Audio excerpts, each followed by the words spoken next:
পুরো summer vacation চলে গেল, আমাদের আর কোথাও বেরানো হয়নি। তাই আজ ভাবলাম কোথাও থেকে একটু ঘুরে আসি। তাই চলে এলাম সেই পূর্ব পরিচিত অবনি মলে। এই মলের ভিডিও আগেও অনেকবার আমি শেয়ার করেছি, নতুন করে এই মলে দেখানোর কিছুই নেই। এটাতে এতবার এসছি, খুব ভালোও লাগে আসতে। ভালো লাগার থেকে এটা একটু কাছাকাছি হয়, তাই বাড়ি ফেরার সময় কোনো অসুবিধা হয় না।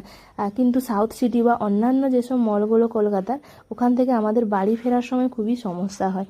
তাই এই মলটাতেই বেশিরভাগ সময় আমরা আসি। এই মলটাতে যাওয়ার জন্য সাঁতরাগাছি স্টেশনে নেমে একটা ট্যাক্সি নিলেই পৌঁছে যাওয়া যায়। আর হ্যাঁ, এবারে এখানে দেখছি অনেক নতুন ব্র্যান্ডও ওপেন হয়েছে, বাচ্চাদের অনেক প্লে জোনও অ্যাড হয়েছে। খুব জমজমাট দেখছি অন্যবারের থেকে। আর আমরা সিনেমা দেখবো ভেবেছিলাম, বাট তেমন কোনো ভালো সিনেমা ওই টাইমে চলছিল না, তাই আর দেখাও হয়নি। গিয়ে খুব খিদে পেয়ে গেছিলো, তাই পিৎজা হাটে প্রথমে একটু পিৎজা খেয়ে নিলাম। তারপর টুকটাক শপিং করে এদিক ওদিক স্টোরগুলোতে ঘুরে আবার বিকেলের স্ন্যাক্স খেয়ে বাড়ি ফিরে এলাম। টাটা।